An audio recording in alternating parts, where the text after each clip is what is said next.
Assalamualaikum warahmatullahi wabarakatuh. Bismillahirrahmanirrahim.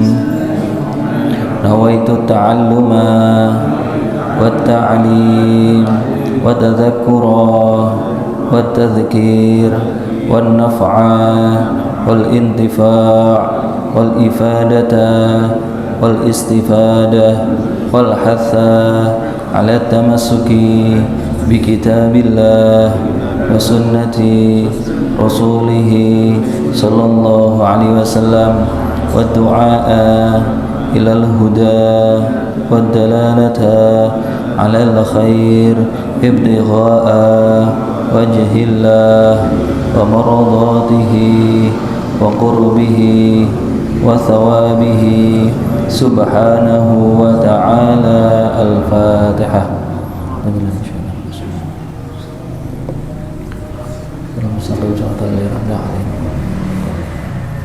Alhamdulillahirabbil alamin wassalatu wassalamu ala rasulillah sayyidina Muhammad ibn Abdillah wa ala alihi wa sahbihi wa man walah wa la hawla wa la quwwata illa billahil aliyyil azim. Amma ba'du.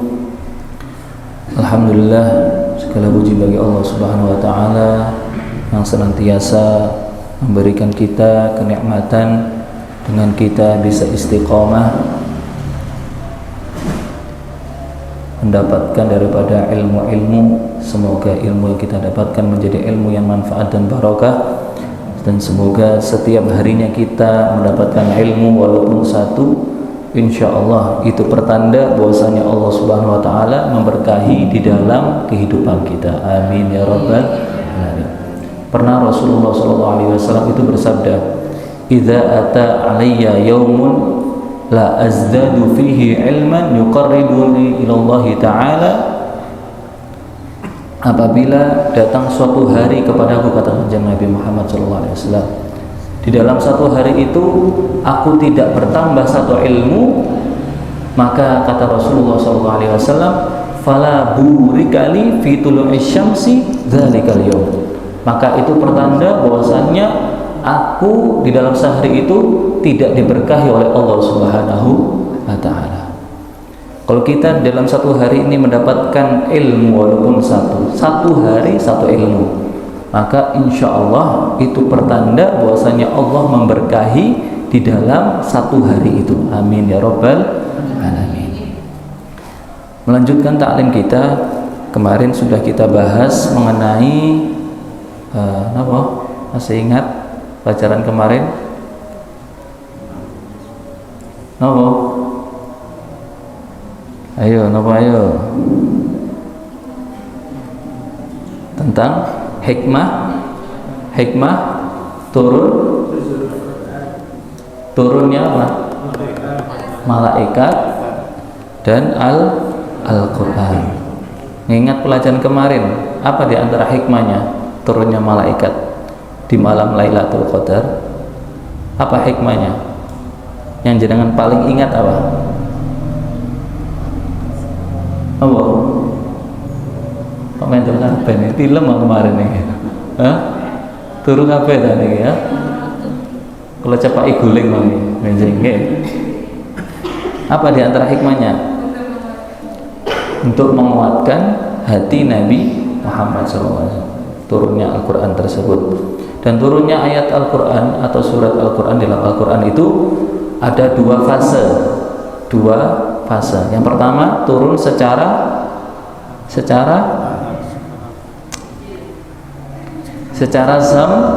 sempurna.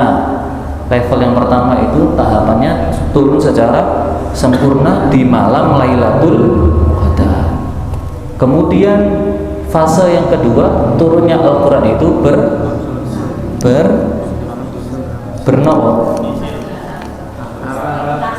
bertahap, berangsur-angsur, tergantung peristiwa dan kejadian. Selama berapa tahun turunnya Al-Quran berangsur-angsur, bertahap? Selama 23 apa? Jam apa hari apa menit? Tahun. Kemudian hikmah-hikmahnya turunnya Al-Quran secara bertahap itu diantaranya ingin menguatkan hati Nabi Muhammad SAW. Bab yang selanjutnya yaitu Fadail Lailatul Qadar, keutamaan-keutamaan di malam Lailatul Qadar. Pertemuan yang lalu, apakah jenengan masih ingat kenapa turunnya Lailatul Qadar itu di malam hari? Kenapa turunnya Lailatul Qadar itu di malam hari? Terjadinya Lailatul Qadar di malam hari apa? Kok tidak di siang hari? Kata lo, seisu atau siang hari atau sore hari? Kenapa di malam hari? Ayo, yang bisa menjawab angsal hadiah. Saya sudah nih kita kantong nih enten nih. Apa? Menjauhi daripada sifat ria. Karena di malam hari seseorang itu bisa lebih fokus ibadahnya ketimbang di siang hari. Di sini disebutkan lagi, ada alasan lagi kenapa turunnya Al-Quran itu di malam hari atau terjadinya nuzul Quran atau Lailatul Qadar itu di malam hari. Al-jawab, inna aktsarul karamat wa nuzulan nafahat wa isra' ila samawat yakunu billail. Sesungguhnya turunnya daripada suatu karomah, keramat-keramat itu terjadinya, maksudnya Allah memberikan suatu keramat kepada kekasihnya, walinya Allah itu di malam hari. Wali-walinya Allah itu diangkat menjadi seorang wali itu di malam hari. Itu pertama. Yang kedua, al-isra' ila samawat yakunu billail. Ketika terjadinya peristiwa Isra dan Mi'raj itu terjadi di malam hari. Itu kenapa alasan Allah itu menurunkan Al-Quran di malam hari. Walailu minal jannah li'annahu mahallul istirahah. Dan malam hari itu termasuk daripada surga. Maksudnya bagaimana malam hari termasuk daripada surga? Karena di malam hari itu adalah tempat istirahat, dan surga itu adalah tempat istirahat. Guru saya pernah ditanya oleh murid-muridnya, tatkala itu teng kampus itu digemben dengan belajar. Kemudian ada salah satu seorang murid rencang kula tanglet. Jadi kapan istirahatnya, kapan ngasuhe kok belajar kok nggih. Maka guru saya mengatakan ar-roha fil akhirah. Istirahat itu nanti di akhirat di surganya Allah Subhanahu wa taala. Itu luar biasa motivasi yang menggugah para santrinya untuk terus semangat belajar. Dan mereka mau malih bulan Ramadan belajarnya tambah kuatah. Mantun taraweh niku nggih, taraweh jam 8 belajar pelajaran tafsir mboten salah suwe sampai jam 10 mantun taraweh darusan terus belajar sampai jam 10-an. Jam 10 istirahat mangke jam setengah kali belajar malih sampai mantun subuh.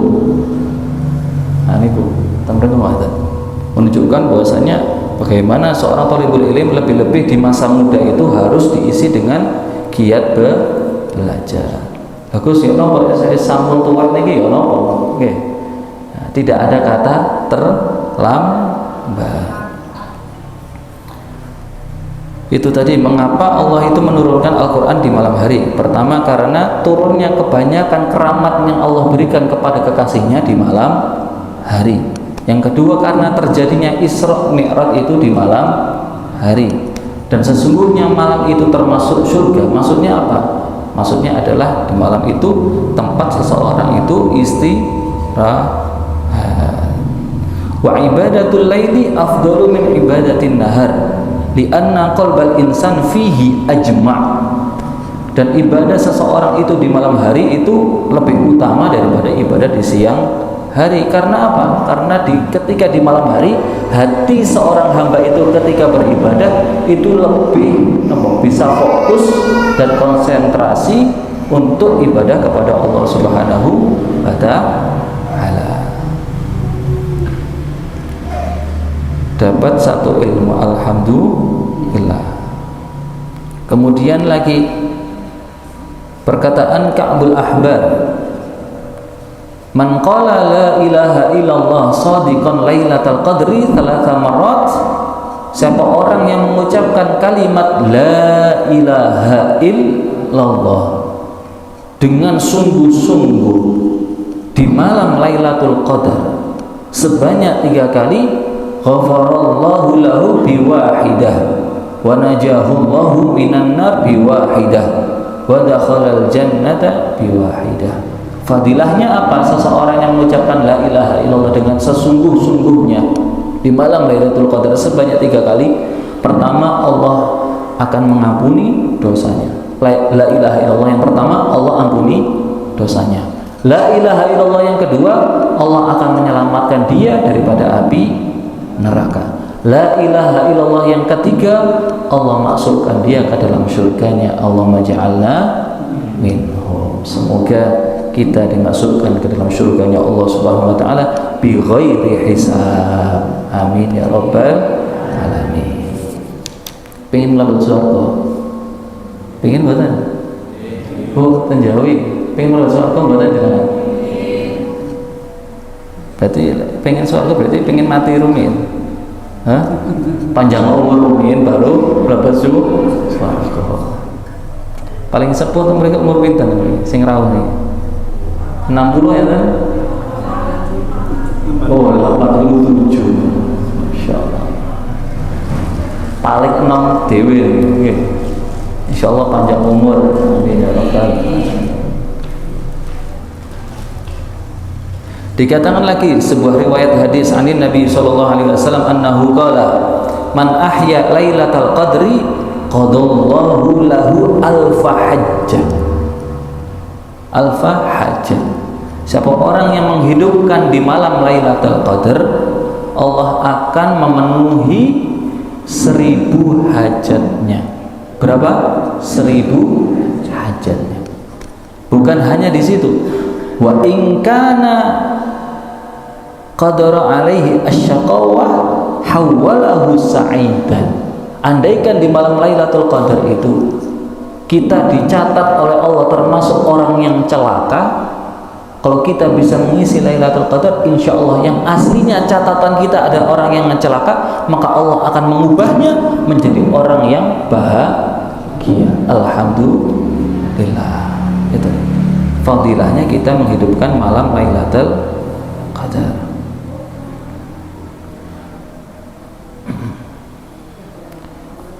Yang mana Sayyidina Aisyah radhiyallahu taala anha. Siapa Sayyidina Aisyah?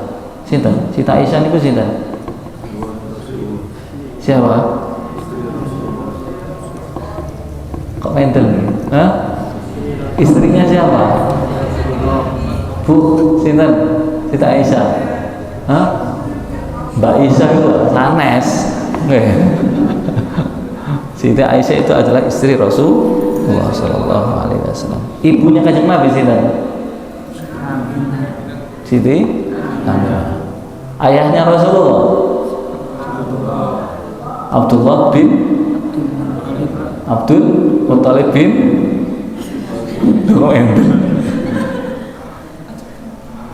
Kata Sayyidina Aisyah radhiyallahu taala anha, anna Rasulullah sallallahu alaihi wasallam bahwasanya Rasulullah bersabda, "Taharru lailatal qadri fil witri al ashril awakhir min Ramadan."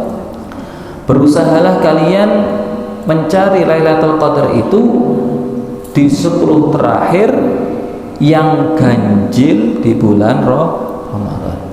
Pernah Rasulullah SAW ditanya oleh Sayyidina Aisyah, wahai Rasulullah, ketika aku mendapatkan Lailatul Qadar, apa yang aku perbanyak, doa apa yang aku perbanyak untuk aku baca di malam Lailatul Qadar?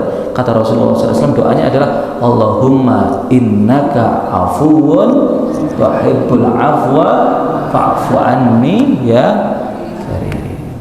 Allahumma terus Allahumma innaka afuwun tuhibbul afwa fa'fu anna. Itu yang kita baca alhamdulillah setiap hari kita membacanya, insyaallah angsal lailatul qadar. Amin ya rabbal alamin. Kemudian dikatakan oleh Yahya bin Najih, innahu kana fi bani Israil rajulun hamala silah alfa syahr fi sabilillahi ta'ala lam yad'hu anhu. Sesungguhnya disebutkan dalam sebuah riwayat di sini bahwasanya pernah dulu ada seorang dari umatnya Bani Israel, seseorang dari Bani Israel, dia itu hamalasilah, yaitu membawa pedang untuk berperang di jalan Allah Subhanahu wa taala selama 1000 bulan. 1000 bulan membawa pedang 1000 bulan. Jenengan betul buding kuat pilih jam, setengah jam awon sampun kelengar nggak? Ini membawa pedang 1000 bulan. Bayangkan di jalan Allah. Lam yad'u anhu. Dia tidak pernah meletakkan pedang tadi di tanah. Ini suatu majaz, suatu kinayah bahwasanya beliau itu senantiasa apa? Jihad fi sabilillah. Kemudian perkara itu diceritakan kepada Kanjeng Nabi Muhammad SAW. Bahai Rasulullah, ini ada seseorang dari Bani Israel, dia itu senantiasa jihad di jalan Allah selama 1000 bulan. Bayangkan, berarti pinten tahun 1000 bulan? 83 lebih. Nggih, amin nggih. 83 lebih. Tahun lebih berapa bulan? 6 bulan. Bisa ngotenan lah nggih. Disebutkan, diceritakan kepada Kanjeng Nabi, wahai Rasulullah, ini ada seorang dari Bani Israel membawa pedang selama 1000 bulan. Lantas Rasulullah SAW itu iri. Ya Allah, aku iri. Aku pengen umatku bisa ibadah, atau dia itu mengisi waktunya ibadah selama 1000 bulan. Ketika itu Rasulullah di dalam hatinya merasa sedih.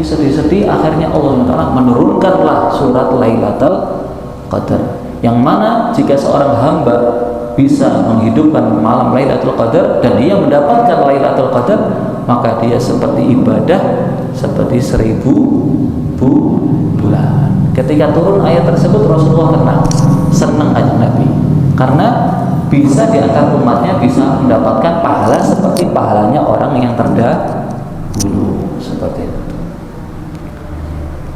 Dan disebutkan di riwayat tersebut, orangnya tersebut siapa namanya? Dari Bani Israel itu siapa namanya? Di sini disebutkan ada 2 riwayat. Yang pertama namanya Syam'un. Sinten? Syam'un. Tambah disebut Syam'un al-abid fi Bani Israel.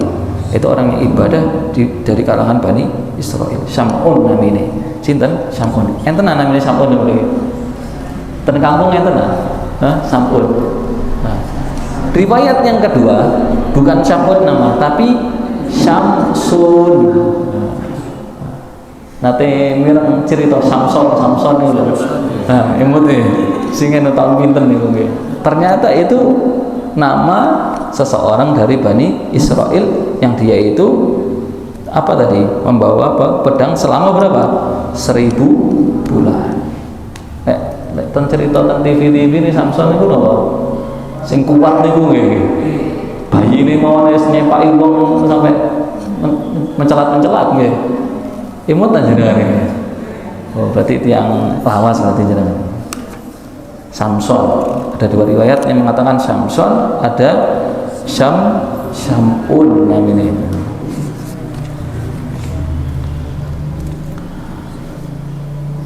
Alhamdulillah. Naam.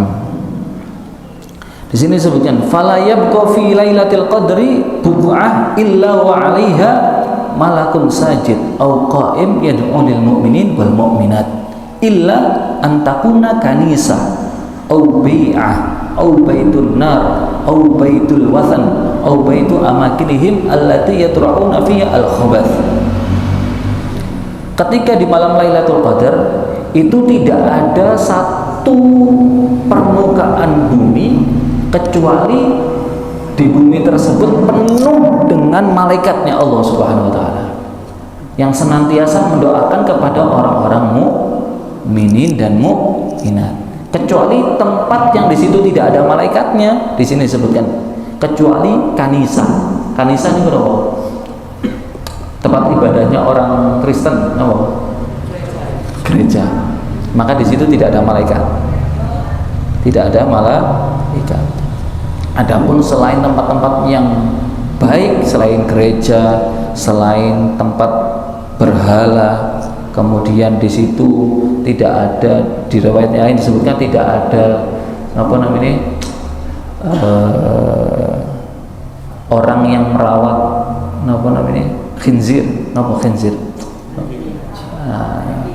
bahasa halusnya pig paham pig ya, Inggrisnya pig. Napa bahasa Indonesia? Babi. Yeah. Situ babi, anjing itu tidak ada malaikat yang di situ. Adapun selain itu malaikat senantiasa mendoakan kepada orang mukminin dan mukminat. Jadi malam Lailatul Qadar itu tidak ada permukaan bumi yang kosong dengan malaikat, mboten enten. Penuh malaikat sedulur. Insyaallah bangkon iki ber kali malaikat. Amin. Sanes malaikat Israil ya. Malaikat rahmat ya. Wa amma Jibril alaihissalam, adapun tugasnya malaikat Jibril di malam Lailatul Qadar, fala yada'u ahadan minal mu'minin wal mu'minat illa yusallimu alaihi wa yusafihuhu. Adapun tugas malaikat Jibril di malam Lailatul Qadar itu, beliau tidak meninggalkan satu pun daripada seorang hamba yang mukminin dan mukminat kecuali malaikat Jibril memberikan salam kepada mereka. Taseimut, ciri-ciri orang yang mendapatkan salam dari malaikat. Pertama, apa nih? Merinding. Yang kedua, hatinya khusyuk, bisa hudur, takut kepada Allah. Yang ketiga, menangis mikir utang orang, betul nggih? Nah, itu diantaranya. Wa yaqulu lahu, dan malaikat Jibril mengatakan kepada mereka, in kunta fit ta'ah fasalamun alaika bil qabul wal ihsan.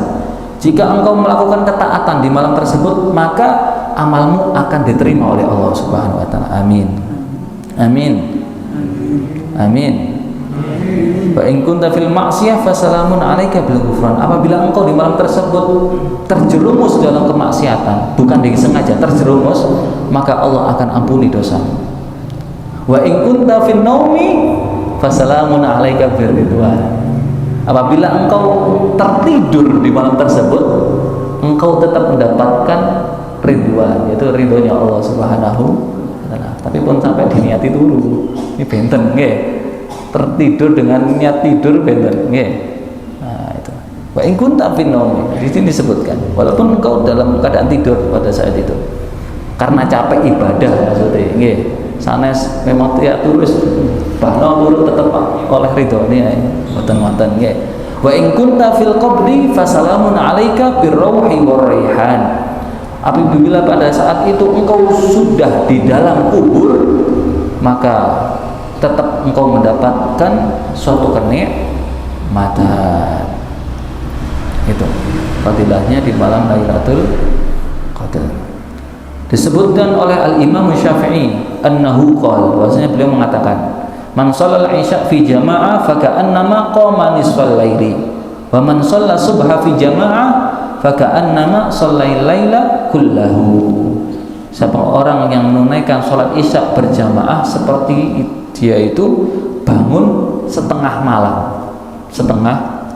Apabila seorang itu melakukan sholat subuh berjamaah, maka dia seperti orang yang sholat malam dari separuh malam sampai mau masuk waktu subuh. Jadi tiang niku sholat isya berjamaah sedangkan seakan-akan seperti orang yang bangun malam sampai jam 12. Adapun orang yang sholat subuh berjamaah seperti dia itu bangun malam dari jam 12 sampai mau masuk waktu subuh. Itu kata Al-Imam Syafi'i radhiyallahu taala anhu. Madhab niku imam madhab ada berapa? Ada 4. Yang pertama Imam Syafi'i. Mangke sing paling pertama.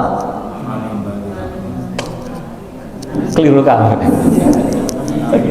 Kan sudah pernah kula sanjang kemarin nggih. Kan nate nggih Ustaz Muhammad nggih. Nate kan Hanafi rumiyin atau Imam Abu Hanifah pertama. Kedua Imam Malik, Maliki atau Maliki. Pertama Hanafi, kedua Maliki, ketiga Syafi'i, baru keempat Hambali. Ulang-ulang. Pertama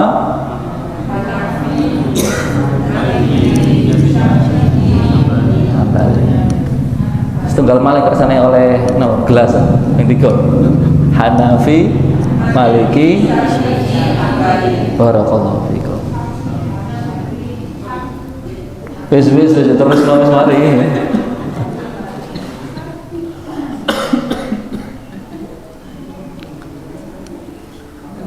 Alhamdulillah.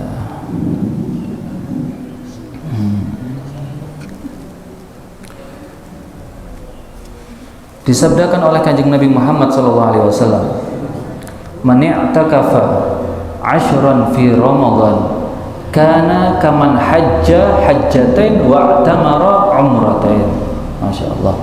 Siapa orang yang iktikaf di 10 terakhir bulan Ramadan, maka pahalanya seperti orang yang menunaikan haji sunnah selama sebanyak 2 kali. Sebanyak 2 kali.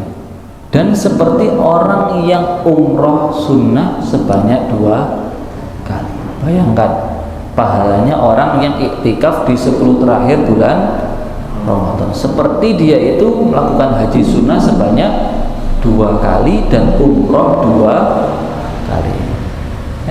Enten sing nate haji mriki. Enten sing nate haji. Enten. Pinten? Insyaallah saged haji zoya ning amin. Barang-barang amin. Ya, haji tempung di. Haji ten Ka'bah-ka'bahan mboten nggih. Itulah fadilah orang yang iktikaf di 10 terakhir bulan Ramadan. Wallahu a'lam bishawab.